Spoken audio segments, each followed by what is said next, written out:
Emerging Life and Money Show, the live podcast dedicated to helping professional women achieve financial wellness by merging the emotional and practical sides of money. I am your host, Marie-Jo César, and I am thrilled to bring you a conversation that is truly special, one that addresses the gap between where we are and where we aspire to be. Our guest today is a phenomenal woman, a beacon of inspiration, an embodiment of resilience, and an undeniable testament to the power of dream. She is none other than Julia Gentry. Julia is a founder of the Dream Factory & Co. She's a national speaker, an acclaimed author, a fervent growth coach, a dedicated wife, and most of all, an inspiring homeschool mom to 5 vibrant children. I want to be just like you, Julia, when I grow up. Welcome. From embarking on her professional journey in real estate to experiencing burnout in her early 30s to what she terms her midlife awakening, Julia's life story is a testament to strength and persistence. Today, she confidently proclaims that she is living the dream. So the Dream Factory, her brainchild, was born out of a vision to ignite the sleeping dreamer within everyone. It empowers individuals with the tools to navigate the path from their current reality to their ultimate dreams. And with the help of her pioneering dream framework, Julia has successfully helped thousands of dreamers to answer their lingering questions. Is there something more? As an influential speaker and thought leader, Julia holds an unshakable belief that the future of our world rests upon the shoulders of those with the greatest conviction. So get ready, dear listeners, as we journey with Julia Gentry, the woman who dares you to dream, to discover the keys to bridging the gap and daring to dream. I won't say big, but bold. So this episode promises to be a life-changing encounter, one filled with riveting insights and compelling takeaways. So thank you all for tuning in. Sit back, relax, grab a pen and notebook, and get ready to take some notes. It's going to be good. And as we embark on this journey today with our remarkable guest, let's remember that our dreams are not just mere figments of our imagination, but the seeds of possibility. And the one leading us into this profound exploration today is a woman who has transformed the seeds of her dreams into a blossoming reality. So our conversation today will revolve around just about 3 points. We're going to talk about the book, her best-selling book, Dream, I Dare You. We'll look at how we go from being a dreamer to becoming a doer. And we're going to look into what is belief formation and why is it such an important chapter. So without further ado, let's delve into the mind of the daring dreamer herself, Julia Gentry. Julia, the journey that led you to write your best-selling book, Dream, I Dare You, is inspiring. Welcome, welcome. Can you share the journey that led you to write the best-selling book and what was the initial inspiration behind it? No, I so appreciate that question right out of the gate because a lot of times you'll hear, thank you, by the way, for such an incredible introduction. You should just read that to my family every day before I get out of bed. Yeah, as I'm wiping butts and putting food on the table and all those things. But I think it's so true because a lot of times, even when you hear something that beautiful and then I'm living the dream, oftentimes we just go, oh, must be nice or easy for you or all of these things. But to be totally honest, Marie, the reason that I wrote this book is, yes, today I am living my dreams, but come to find out, it's really hard. And I was finding that there was no book out there that was teaching me how to do the hard well, and all the things I'm sure that we'll unpack today, from the mindset to the heart set to the skill set of how to do that. I wasn't seeing it. I wasn't finding it. And my husband and I kid all the time, but we took one for the team, and our life's journey really is this book. It's the framework that we put in this book was all the lessons that we learned along the way. And I think I just had the courage and the audacity to put pen to paper to write it down. But for us, it really was. It was that moment that after building the American dream, my husband and I are entrepreneurs. So to make a long story short, we've had some really good successes and we've had some epic failures. We've had some wins in real estate. That was followed by $100,000 in debt. Like, it was one of those things that we made a lot of money, but we were spending more than we were making. And we were building a successful company, but we didn't know the mindset of actually running a company. And it was post that when we rebuilt our lives and we bought the house and the car and the 2.5 kids and all the things that people tell you should do to be successful. We had done them, and yet we were crawling into bed every night still asking a simple yet profound question. And that was, is there something more? Like, where's the fulfillment in all of this? And we were proud and we had the things, but we weren't alive. So we did what most people don't do. We didn't get a tattoo. We didn't buy a car. We sold everything. But at the time, 3 kids, we were like, let's hit the road. Let's travel the country. And I kid, but my husband, it was his dream come true to travel the country in an RV. For me, it was my hell on earth.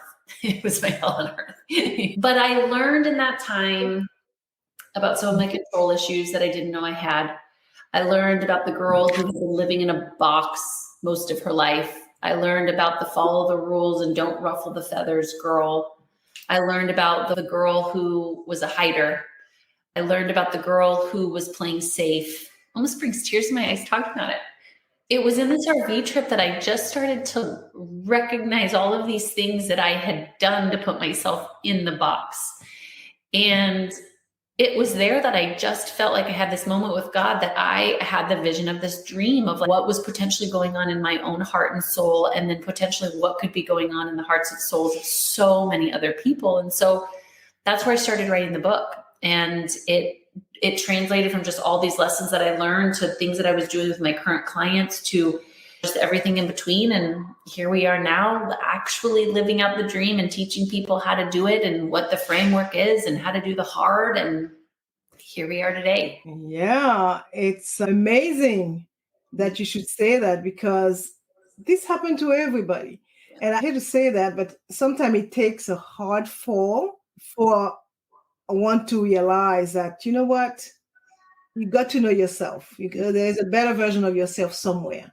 Yeah. And so once you start to really realize that there are opportunities there to be doing better, it's totally changed. Yeah. Okay. So tell me, as the author, can you share how you got there? But can you share with us one great message about the book? What is it all about? And I understand what you're saying, but somebody wanted to pick up that book, and what should they expect to get from it? Yeah. So I'll throw this out there too, is a lot of times when let me just say this, the number one killer of dreams is disappointment. And so what happens is when we start having this conversation around dreaming again, we have to understand that we have a lot of past hurt. We have a lot of disappointment. We have a lot of narrative that tells us it's impossible, not logical, not realistic. We shouldn't, couldn't, can't. Like, that's a real thing. And so for me, I believe in God. And so in a moment when I felt like I was drawn to write this book, I really felt like it was God ordained that I'm supposed to write this book. And I did in a moment what everybody probably does, is we disqualify ourselves from that dream. I love writing, but I didn't go to school for writing. I'm not great at spelling. It was like, who am I? And everybody writes books, and why would I do that? And you know who I am. And I did the same thing. And so after resisting that dream for truly a decade, my husband will tell you, he's like, when you write that book, it became a joke, because it was like, when are you gonna write that book? When are you gonna write that book? But for me, what this book actually is, this is not a book that's designed to make you feel good. It's a book that is designed to make you be good. And what you learn in the process of being good, and this, I think a lot of times we see this in marriage, is that when I think about my husband, I'm not here to make him happy. I am here to help him be the best version of him, which means sometimes I have to do hard things with him because that requires him to do hard things, right? That means that I get down and I do one more push-up with him on the day if he wants to be physically fit and he doesn't want to do it. That's what this book is. This book is, I have a dream. I want to start a business, right? I want to give to charity. I want to travel the country in an RV. I want to be an author. What this book is designed to do is it's actually designed to almost help you unlearn all the things you think you know. It's designed to set you on the trajectory of greater levels of awareness. It's designed to help you break through the limiting beliefs that will try to stop you. And for most people do, if they're not aware of them, they will stop you. And then it's designed to, I even said this in my introduction, it's designed to introduce you to your fire, your burn, the thing that you can't not do. So as you begin to dream again, that you have the mental, emotional, and spiritual tools to not only get through the hard days, but then have the character to hold the weight of the blessing. Because I think that's what most people don't understand is it's not just about getting there, it's about staying there. Absolutely. Hearing you, I always say, you know what? You're not in control of that party. Okay. Yeah. So the first thing you got to do, and it's great, but what I found it's very hard for people is to even define their purpose. And I believe that one is on this earth for a reason. Yeah. But until you're able to put your finger on it, it's hard. Yeah. It's hard for you to even start dreaming. And a lot of people, as you said, fall victim of their circumstances and they figure that this is it. But you got to have the faith. Okay. You got to have the faith and you got to delegate whatever it is to the universe. Okay. Yeah. Whatever you call it, God, whatever it is to you. But this is so true what you say, right? Yeah. And we all have something within ourselves that is just can't wait to get out. Yeah. And I think that's because I hear a lot of times people will say, I don't have time. I don't have time. Like life is so busy, my to-do list. Like, again, you don't understand my past. Have you seen the economy? Have you gotten on the news? Like, the problem is, right? Like, if life is getting in the way of you living your dreams, then what is the point of life? And yes, you're right. I think we live in the natural world, but the idea here is that we have to be able to have a dream that is louder than this life to live for and actually informs us on what we're supposed to do today. So if I actually spend my life if I dream as though my life depends on it, because it does, and I have a dream that's bigger than this life to live for, then it helps me make decisions today, despite what's going on around me. Totally. More than ever before. Life is what you make it. Yeah. It's not going to happen if you don't, first of all, know what it's all about. So tell me, and you touched on it, but what does a title Dream Idea You mean to you personally? And what do you hope it means to your readers? Yeah. I think, again, when I landed on this concept of dreaming, I did not want to write a book on dreaming. I already had a preconceived notion about dreaming. Unlike you, we even said right at the beginning, before we started the interview, I'm a straight shooter. I'm a give it to me straight kind of girl. And so when this idea of dream and dream idea, I was like, no, that's so overused and so overplayed, until I went on this journey of really understanding what is dreaming and why is it that all of us know a lot about it, but nobody's actually living it. Actually, maybe this is something that we all ought to dare to do. And so the title of it in my own life and what it does for other people is that it's actually inviting people into unlearning and really understanding what it is to dream, to know why most of us are not living the dream, and then to actually give you the tools to be able, to your point, to dare to do it, because it is hard. It is actually really hard, but so is the opposite. Not living your dreams is hard. Living your dreams. Having money is hard. Not having money is hard. Being single is hard. Being married is hard. Having one kid is hard. Having 5 kids is hard. It's all perspective, Julia. It's all perspective. Once one understands that, it's understanding yourself and knowing what you want and what will work for you. Yeah. So tell me, how the Dream Idea You relates to your overall mission at the Dream Factory & Co.? Yeah. I mean, it's really the lifeblood of our business, even just from a real micro level. what you read in this book, this is my husband and my daily conversation. We're talking about this stuff as a couple. My team, when we're not only working together as a unit, when we're coaching people, it's the lifeblood of what our company does, what we believe. It's our entire framework. So the Dream Factory & Co., we have mastermind groups, we have Dare to Dream conferences, we have courses, we have different ways that people can engage to actually not only do the work, but be in community, right? I really think that dreaming is hard in and of itself, but we should not be dreaming alone. We need to be in community doing this with other people. And so it's really started to turn into, again, Jay, not only a book, but a movement and a community. It's a conversation for people. It's alive. It's been really cool. It's an alive message. And I think it's needed, really, because some people, they just can't do it alone. And some people, they really think that dreaming, yeah. But until they hear what it is all about and they try to figure it out, we all have dreams. We all aspire to be something or to do something. Yeah. So I really take my hat off to you for you to really bring that out and get people to understand that dreaming is not keeping your eyes closed and wishing. Yeah. Okay. Yeah. So let's shift gears a little bit to the concept of going from being dreamers to doers. So in your experience, what is the most challenging aspect of this transition? Yeah, I think a lot of times, again, and this has been in all my exploration of this topic and then working alongside people, I've redefined what dreaming is. So in my book, I talk about, we got to lay down what we think dreaming is so we can actually get the benefit of what it is. In my mind, dreaming is the ability to have great and intense focus in a totally different realm that brings about possibilities. So I see dreaming and doing as the same thing. It's one and the same. I don't see them as two different things. And I think that's where we go wrong as people, is we see them as two different things. Dreaming and doing is not two different things. It's one and the same.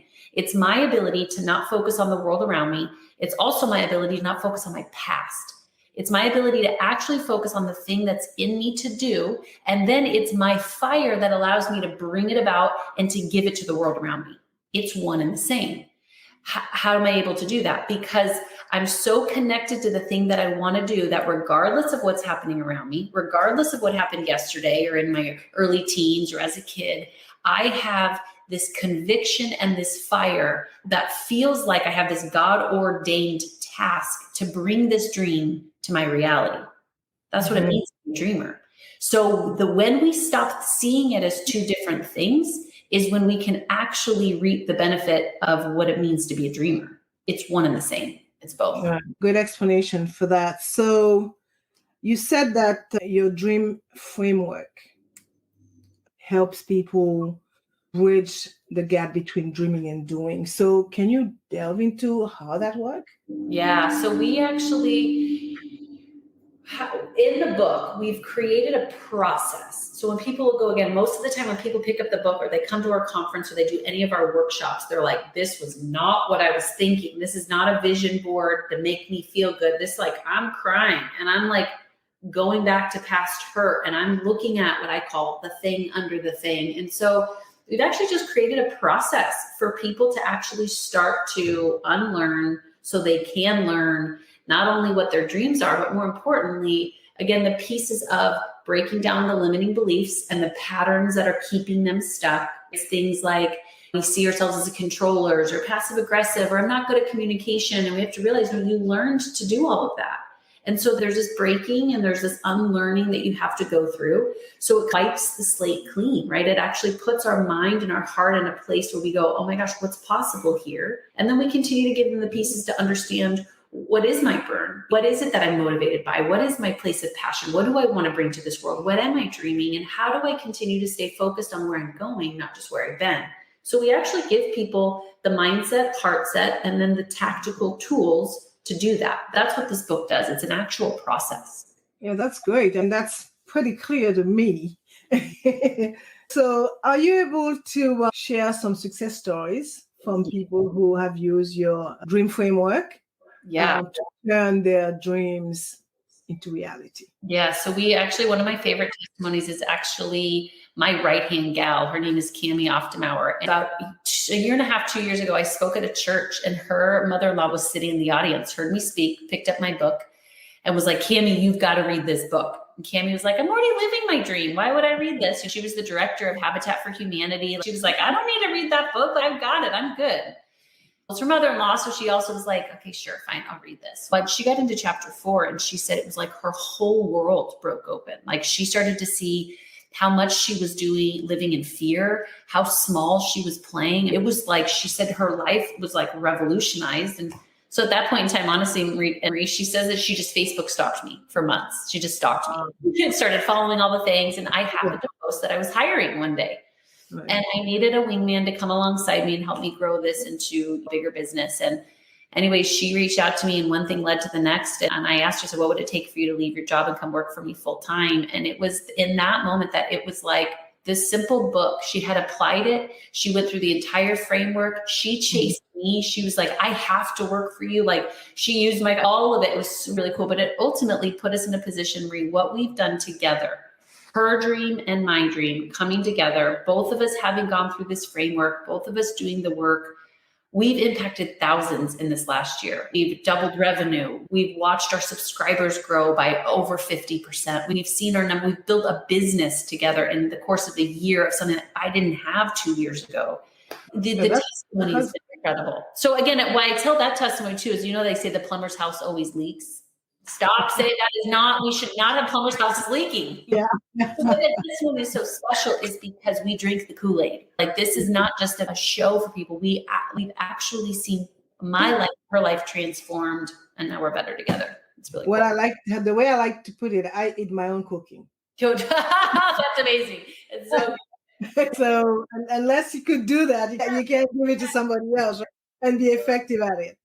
Yes. For someone who feels that they are stuck in the dreaming stage, what practical steps would you suggest they take to become a doer? Yeah, I think number one, read the book.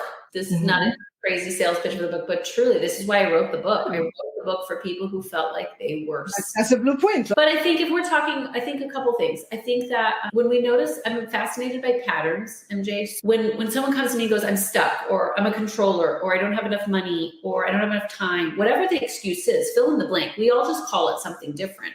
I will always say to people, is this a one-off? This is the first time you've been stuck, or are you generally always stuck? Is this the first time you haven't had money, or have you generally always never had money? Most of the time people say, it's probably a pattern.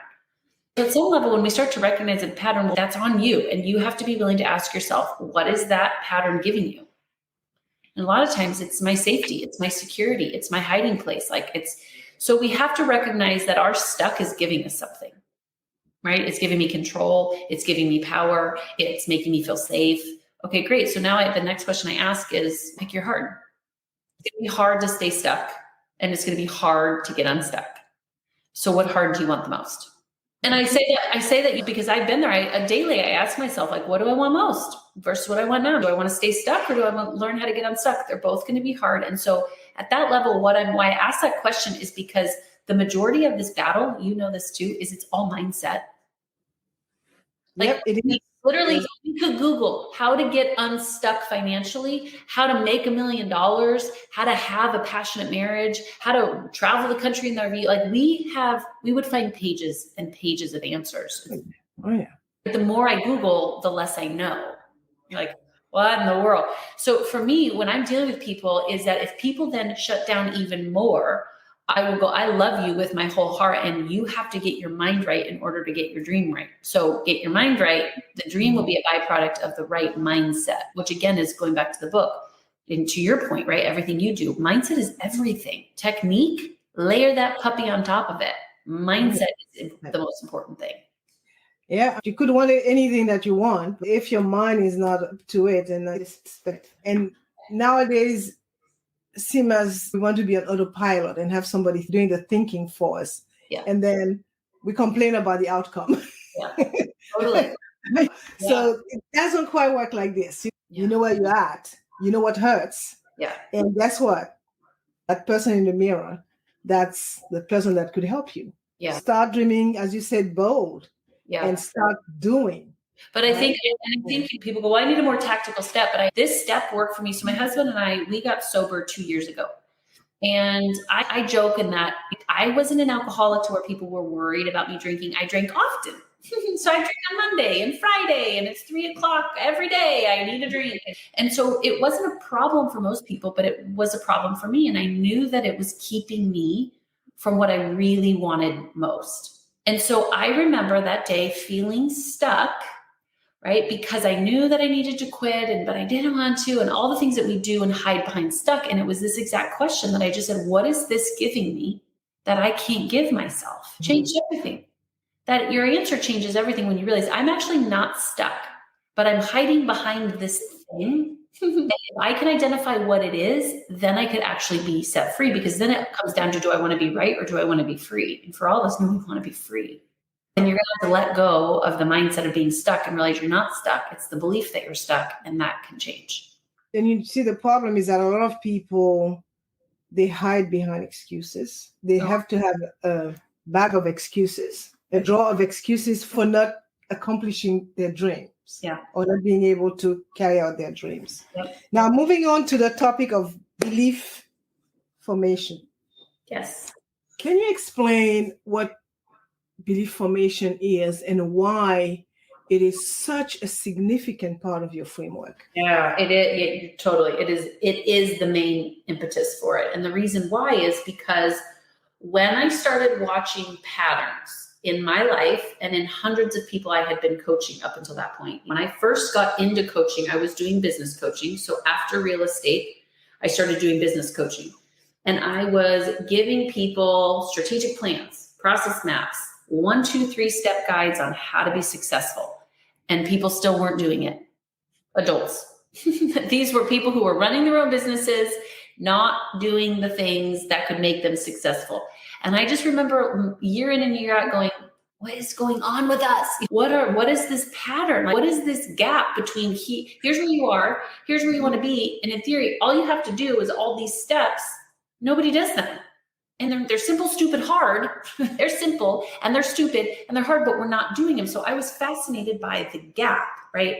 So for me, when I start to identify patterns, so when we see patterns of I don't have enough money ever, and I feel like I'm stuck always, and I can never get ahead. And like when we start to see these patterns, I've always been a controller, or don't really trust people. That means we're actually hedging ourselves into identifying that we have a belief system. This is not about technique. This is not about skill set. This is now about a belief set. That's why I believe that growth has very little to do with skill set. It has a lot to do with mindset. So the belief formation equation was my ability to unpack what's happening here that creates a belief then. Because if we could change that, then couldn't it be so that's how we would change our reality? Don't just change your habits, change your beliefs, right? So the belief equation actually walks people through this equation of that it starts with an experience. We all have an experience, and it means nothing until we create an interpretation, and our interpretation matters. Because once I have an interpretation, then I start to create a lot of confirmation around it. Oh, there it is. Oh, that's true too. Oh, that's true too. That's true. And so now I'm confirming it to be true. Then I internalize it, make it mean something about me. And then I hang my hat on it. I call it life. That's just the way that it is. That's just the way marriage is. That's the way God is. That's the way money is. I'll never have enough of it. Why? Not because there's not enough of it, but because that's the belief that I believe to be true. And I have a lot of evidence to prove it. I grew up in poverty. My parents this, and I live in a poverty, and I this, and I that. And all we do is and we're right. You know what I'm saying? Like the hardest part about it is I'm right until I'm not. Yeah. That equation changes everything for people, because now I actually hold the key to changing my future if I can unpack my past. In fact, my next question to you, and you probably answered most of it already, is how have your own beliefs evolved over the course of your life and career, and how has this influenced your work? Wow. So clearly you touched on this. Yeah. All of it.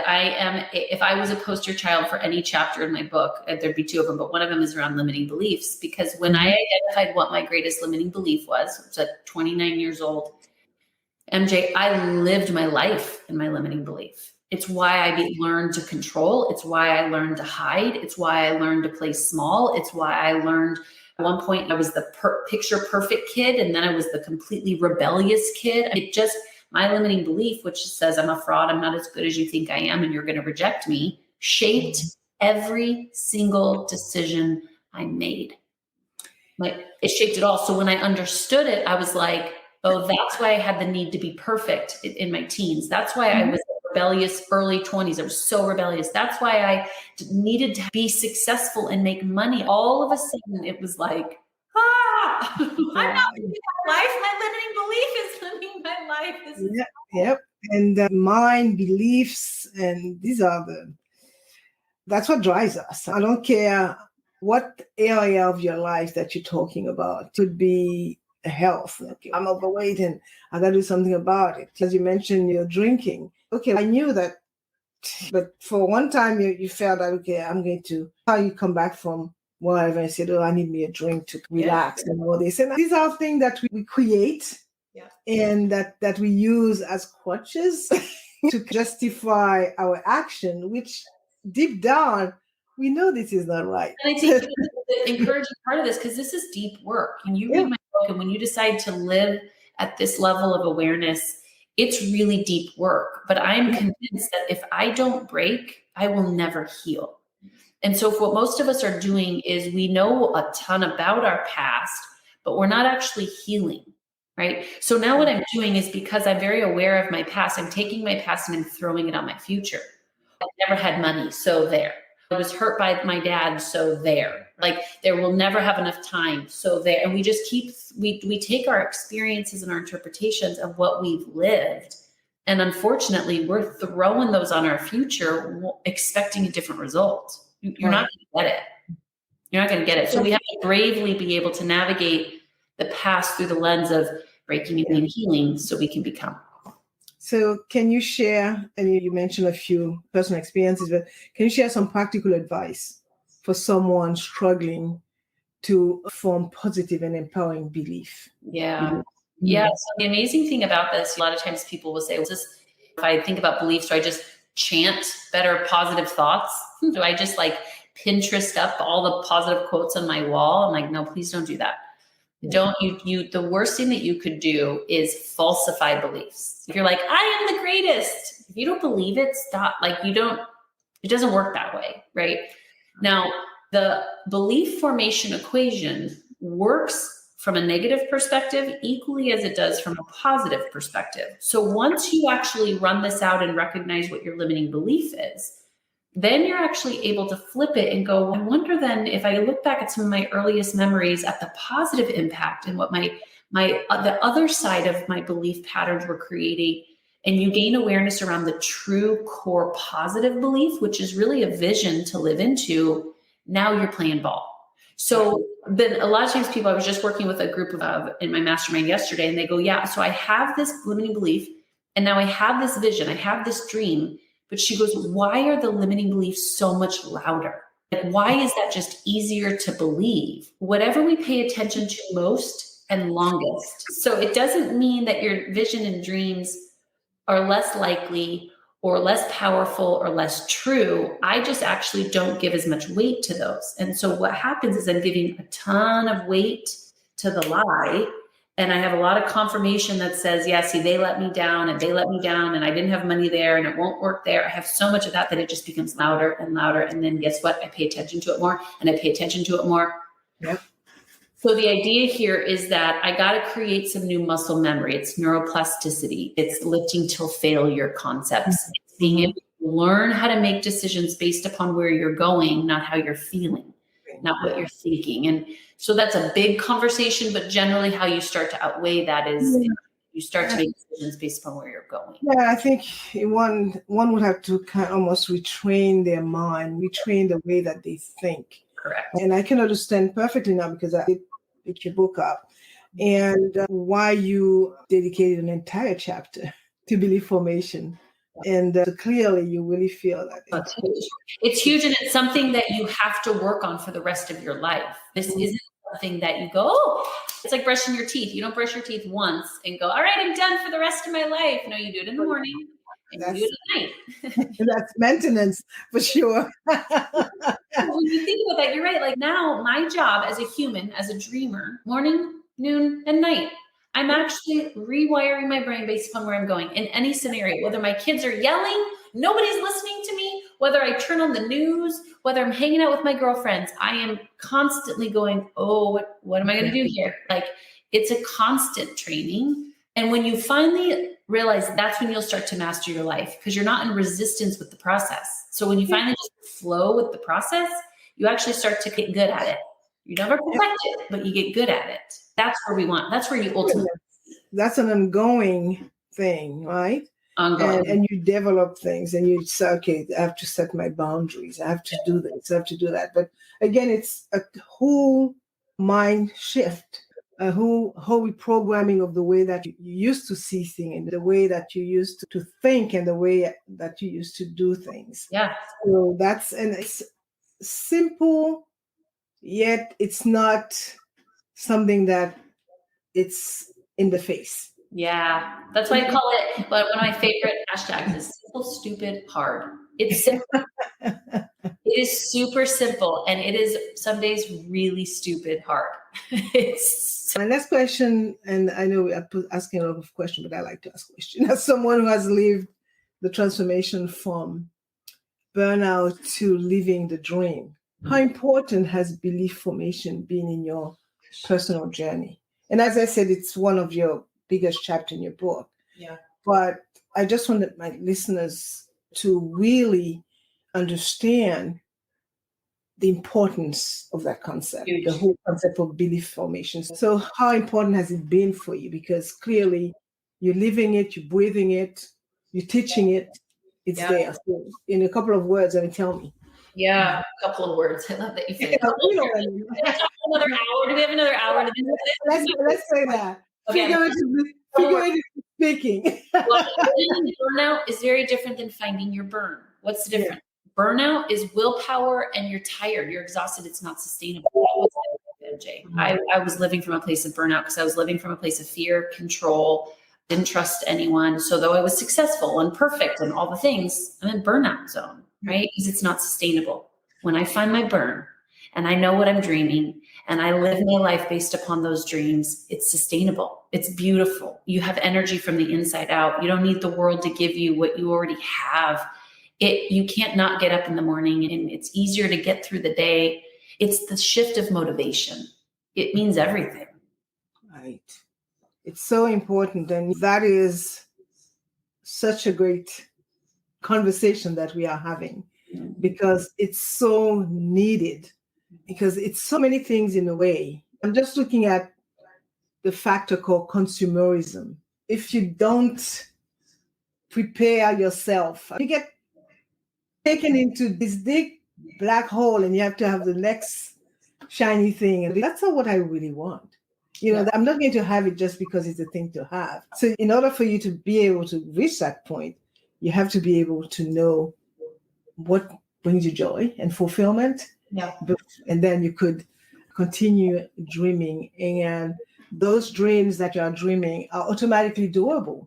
Yeah. So if you could impart one piece of advice to our listeners today about dreaming big or bold and bridging the gap to their desired reality, what would it be? Yeah, I think it would be this, is that there will be the 2 hardest days as a dreamer. Number 1, it's going to be the day that you start. It'll be today. It'll be today listening to this for some of the people. Second hardest day will be the day that you want to quit. It could be this afternoon. It could be tomorrow. It could be in 30 days. At some moment though, MJ, all of us are guilty of that day that we want to quit. And so I would tell everybody, just start and then don't stop, because the world needs you. The world needs your dreams. The in-between matters. And if you can just remind yourself of that, start, don't stop, you'll get to where you want to be. Yeah, totally. Well said. And you know what I think, really, Julia, after listening to what you had to say, once you start and once you understand why you started, there is no stopping. Because you bought into it, you understand it, you comprehend it, you know that this is the best thing that could ever happen to you. So the dream starts little, then big, and then bold.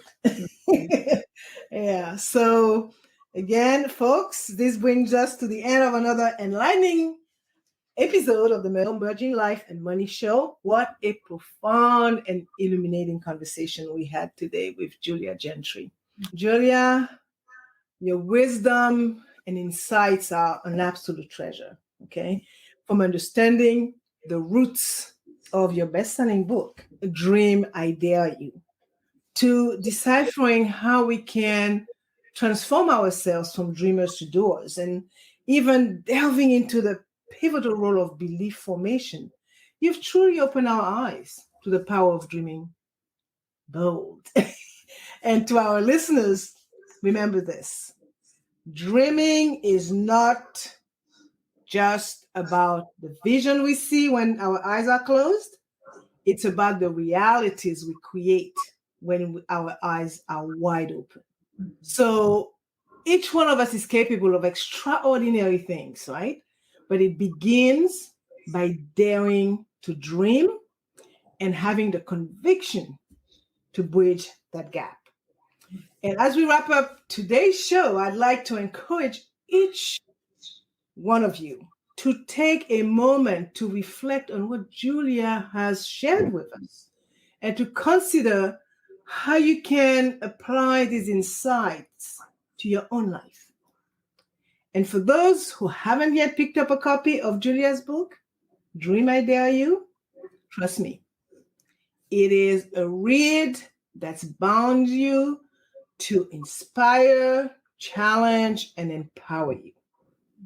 And for all the dreamers listening who are ready to become doers, visit the Dream Factory & Co.'s website.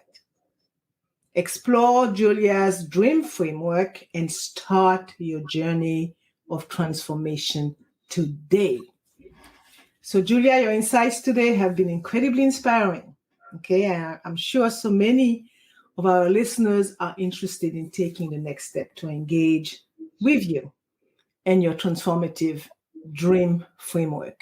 Could you please share with our audience the best way to reach out to you if they so wish to explore your services further? I'm going to change the banner so they could see your information as well while you speak. Okay, great. Yeah, if you want to get connected to our dream framework, the best place to go is dreamstormwithjulia.com. And if you scroll down, you're going to see a spot where it says free training. I'd like to invite you to come as my guest. Each week we meet on Thursday evenings where we do this stuff. We talk about this stuff on that call live with me. I would love to see you then. You can also find me at the Julia Gentry on all social platforms. Okay, so I'm going to let the ribbon scroll down. And lastly, don't forget to subscribe to Julia's podcast, the Dream On Podcast, a podcast designed for people who want to turn their good, fine, and even mediocre life in for one that is great, a life that is actualized and full of utilized purpose and potential. This is the show for people who are not satisfied with the life they have and are committed to realizing their own potential. And do not forget to subscribe to my podcast as well, the Merging Life and Money Show, for more inspiring conversations and practical advice on how to seamlessly integrate your dreams with your financial goals. So until the next time, remember, it's your dream, okay? So dare to chase it, dare to achieve it, and most importantly, dare to live it. Thank you once again for tuning in, and I look forward to bringing you more insightful conversations covering a wide range of financial wellness topics in our upcoming episodes. I will see you again next week, Thursday, at 7 p.m. Pacific Standard Time, 8 p.m. Mountain Time, 9 p.m. Central Time, 10 p.m. Eastern Time, and 11 p.m. Atlantic Time. Oh, I forgot, noon Friday, Brisbane, Australia time for my Australian friends. I am your host, Marie-Jo César. I will be back again next week. Until Then continue merging life and money. Bye for now.